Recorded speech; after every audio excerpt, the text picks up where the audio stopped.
Hey, Austin, good to see you. Let's just get right to it. Why did you want to be back?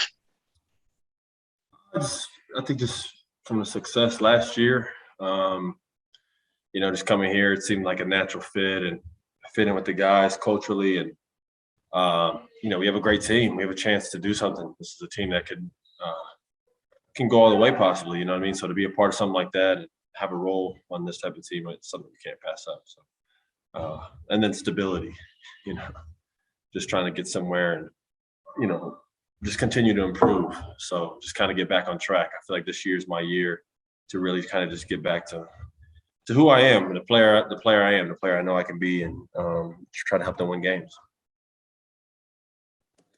Chris Dempsey, Altitude Sports. Hey, Austin. Well, then let's just talk about what type of player. What is that player the player that you can be? And then part two is, you're getting training camp now, and how big is that going to be in terms of you had a little, you got your feet wet with the Nuggets last year, and now you have a full training camp to really hit the ground running this year. Yeah, it'll be nice just to get more reps for sure. It was nice in some ways last year not having a training camp. You kind of just go and play a couple preseason games and you just figure it out. The guys kind of just getting shaped that way. So it was a short summer, man. So to have a full training camp is nice in some ways, and others you're just like, man, it's gonna be a tough, long year. But we're excited, and for me personally, to have a camp where I can get reps in and like learn plays and do stuff like that would be nice. Because last year I was really just kind of winging it. Sometimes I'd be out there and they'd call plays, and I'm just like, I don't think I've ran that one before. Or, you have to try to figure out the best way to fit in. So it's nice that I get to start on the same page as everybody else this year. Build. Ryan Blackburn, Denver Stiffs. Hey, Austin, good to see you. Thank you. A lot of guys came back this year that were up for contracts this year. You had Will, you had JaMychal, yourself. Jeff Green is now in the fold. What is it about this group? What is it about this culture that you think made you and a variety of other guys want to stay? It's a fun place to play basketball. We got a lot of willing guys that like playing the right way. It's always about the team. Nobody's ever, above that. We got a coach that is fun to play for. Denver's obviously a cool city, and like I said earlier, we got a team that could do something possibly special this year, and you don't get a lot of opportunities like that. I've had very few in my career, maybe 1 or 2, 3 times where I felt like maybe we could have had a chance to win, but this year could be our strongest, or my strongest personally. So, I think I speak for myself. I can't speak for those guys, but that's why I'm back, to be a part of a winning team. And there's nothing better playing on that type of a team, competing for something better. The games mean more. They just do when you're on one of the top teams in the league. So it's real basketball at that point. And it's fun to be a part of that. Joel Rush, Forbes. Hey, Austin, good to see you. Have you had a chance to talk with the coaching staff about maybe your role on the team this season or how the rotations might shake out? Very minimal. Just in the free agency, coming off the bench and really just being, backup to guard, really. That seems to be my role.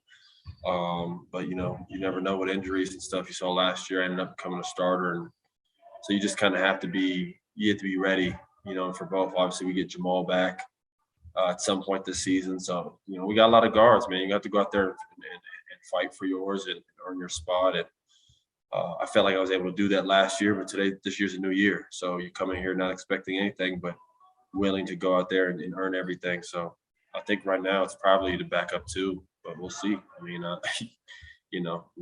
ask me that 2-3 weeks from now, I have a better idea of, where we're at. But I'm confident in myself, and I'm focused, and I know where I'll be at, and I know I'll be a part of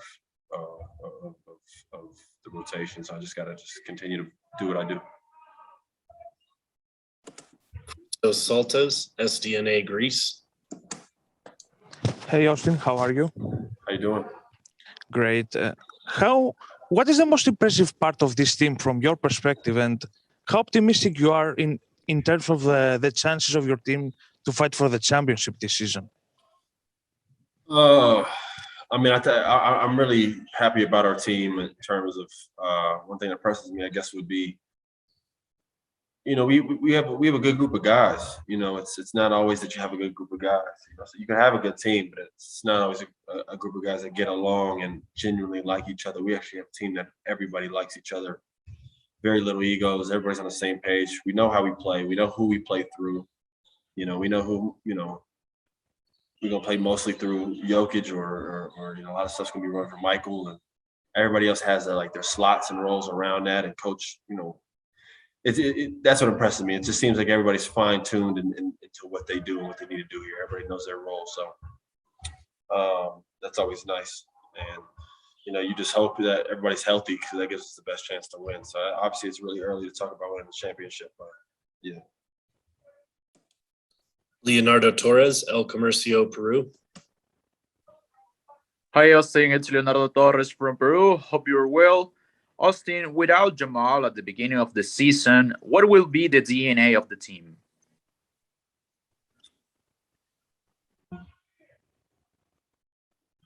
Shit, I don't really know. I don't know. I don't know DNA. I mean, I could tell you, we're gonna, whether Jamal's healthy or not, we're gonna win games. And then when Jamal gets back, we'll be even better. I mean, you add a player; he's an all-star caliber player. So when we have him, that's just gonna make us obviously our complete team, which is what we want to be. But until then, we still feel like we can have a team that could be one of the best teams in the league. We just got to go out there and continue to put it together. But I mean, listen, most of our stuff's through Yoke. We're gonna play through the big fella. I mean, so all of us guards, whoever's out there, you're gonna have to play through him. The ball's gonna go through him a lot. He makes a lot of the right reads. So it's just it's just different. You got to know how to move without the ball here, but at the same time know how to give him space, when to cut, not to cut. I mean, those are the biggest things and challenges as a guard playing for the Nuggets is spacing and moving without the ball. I mean, that's the best thing you could do here, considering who we play with. So I guess that'd be our DNA. Singer, Denver Post. Hey, Austin, you put on your Instagram that you got engaged. What did that mean for you to take that life step, and get more stability, to your point? Yeah, I mean, I'm trying to build a family, man, so I got 2 kids now, and I'm extremely thankful for that. And, the past 2-3 years for me has been crazy, man, just off the court and on the court, to be completely honest. So it's been a whirlwind, and just settling down, bro, and starting a family and trying that route. And, just being happy. I'm very thankful. I found someone who loves me, that's my best friend, and we have beautiful kids that I'm thankful for. And that's all I focus on, is just me just working and family time. So I'm either at the house with my kids or my girl, or I'm in the gym. It's one or the other. So that's it's been nice, man. It's been nice. Joel Rush, Forbes. Yeah, Austin. Please correct me if I mischaracterized your previous comments, but last season, soon after you joined the Nuggets, you seemed to express the sentiment that your image had kind of been misconstrued by the media, and perhaps that of Michael Porter's as well. So I was wondering if you had seen Curious Mike, and if you had any thoughts about, maybe him kind of trying to take control of his own narrative a little bit more. I mean, well, the good thing about Mike is he's young, and the best way to take control of your narrative is to hoop. You know what I mean? Because I promise you, if he plays well, ain't nobody gonna be talking about whether they like Michael or not. You know what I'm saying?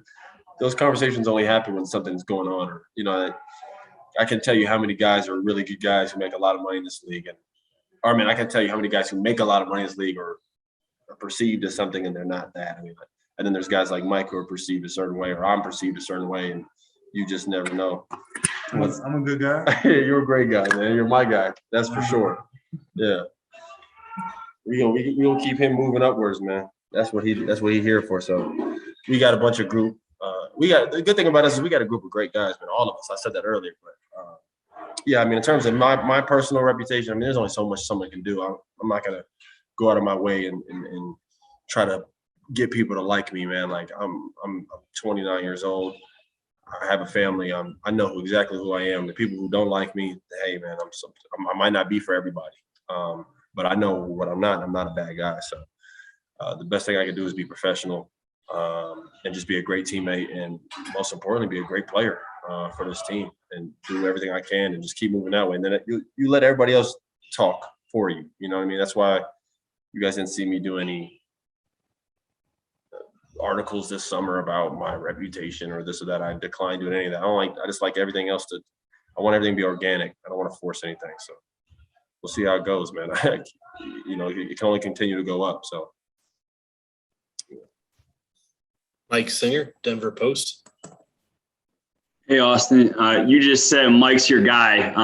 Do you take pride in being, I don't know if it's a mentor or not, I don't want to mischaracterize, but do you take pride in being an elder voice potentially for Mike as he's on the come up? Yeah, I mean, we just, the good thing about him is he's so focused and locked in, man. Like he's just, Michael's always, when it comes to him, when we talk about basketball, the dude is just, he's there. He's present. He's a worker. He does his job. There's not too much mentoring for me to do. We just keep him in line with everything else. We keep Mike in line with everything else. You know what I mean? And he's such a great guy, man. Like it's easy to do. I don't know where that, again, I wasn't here early on, so I can't speak to where all this stuff came from with him. But like he's one of the funniest, he's a good dude. And above all else, he can play basketball. He's very good at basketball, and he's a willing learner. He's not selfish. We just try to help him out. I try to help him out in ways where I went wrong, if anything, man. Just with the little stuff, because that's all it'd be. It'd be the little interactions that you have pregame with a coach on a different team that you don't think matters, and then down the line he's the head coach, and free agency comes up, and he doesn't know if he wants to sign you because your interaction with him was weird. That's all it takes in the league. It's just like everything is. It's such a small league that everything matters, man. So it's just about how you present yourself and cleaning up certain things that I didn't do well on that I've learned on now. Where now it's late, so it's more work. He still has an opportunity to do it, but he's doing that himself. Mike's doing that himself, man. He really is. He's the whole package. All right, we'll do it. Thank you, Austin. Thank you. I appreciate it.